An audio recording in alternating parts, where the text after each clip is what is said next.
Hey everybody, hope and pray that you're doing well. Today as we come to our word from the Word. And today that word is demonstration. Demonstration. Now I talk about all the time how I love the fact that God just shows off at times. Not that he necessarily has to, and that maybe he could do it in a less noticeable way. And at times he does. He works secretly, quietly in the hidden places. And there's other times where he is just out in the wide open and he wants all to see. And that's really the demonstration I want us to see today. I pray you've been reading all throughout this. You read the whole prayer in 2 Chronicles chapter 6. Today, as we go to the first three verses of chapter 7, God's word says this: When Solomon had finished praying, fire came down from heaven and consumed the burnt offering and the sacrifices. And the glory of the Lord filled the temple. And the priests could not enter the house of the Lord, because the glory of the Lord had filled the Lord's house. When all the children of Israel saw how the fire came down and the glory of the Lord on the temple, they bowed their faces to the ground on the pavement and worshipped and praised the Lord, saying, For he is good, for his mercy endures forever. Wow, what a demonstration. And I can't help but, I guess I don't, it really speaks to me just that the time we talked about, I believe it was last week, about the filling with the cloud as they were bringing the ark in, that the cloud filled and now the fire fell. And I can't help but think about all that time they were there in the wilderness and wandering in the wilderness, and they were led by a cloud in the daytime and a pillar of fire by night. It was almost just to clarify that, look, all of God is here, not just part. And he was demonstrating by fire. And that's something we see in Pentecost, the day of Pentecost. That, I mean, just to think about how they were set on fire for God, literally. Or I guess I should say spiritually speaking. But I mean, it was like a fire had been lit under all of them at Pentecost there in Acts chapter 2. But to think about today, the demonstration here. And I wonder how often we're looking for God to do something. I wonder how often we're truly keeping our eyes open to see what he's going to do.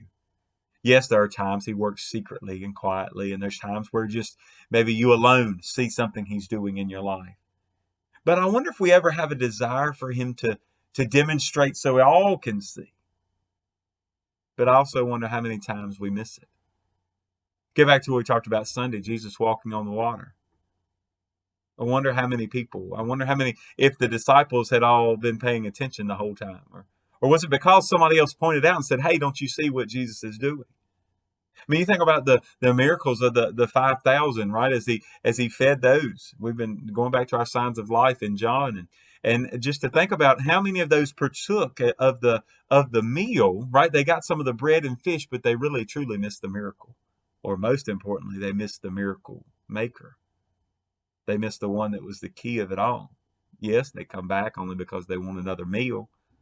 It wasn't because they wanted more Jesus. They wanted more of what Jesus could do. And so I think sometimes we have to make sure that we're desiring a demonstration of God, but not something that he can demonstrate for us necessarily, but he can demonstrate for us to see. Now, the reason I say that's kind of different is because sometimes we just need to see him at work. I mean, it does. It encourages us. It gives us it gives us a lot of encouragement to see him at work. But now, as soon as I say that, I think, okay, well, man, what about doubting Thomas, right? And Jesus said, well, blessed are those who will believe and have not seen. But I wonder how many times we could have seen what God was doing, but we chose not to look. Or we were so busy doing our own thing, so busy distracted by Satan and all that he has tempted us with, that maybe it wasn't that God didn't demonstrate it, it's just that we didn't see it. And go back to Romans, right? That God has so demonstrated his love toward us, and that while we were yet sinners, Christ died for us. And how many people today have missed out on that demonstration? How many people don't believe that demonstration ever happened? But see, today, maybe we don't need to pray for God to show us something new or to do something new and exciting. Maybe we need to pray that we'll actually see what he's already done. God bless you, and I pray you have a great, great day.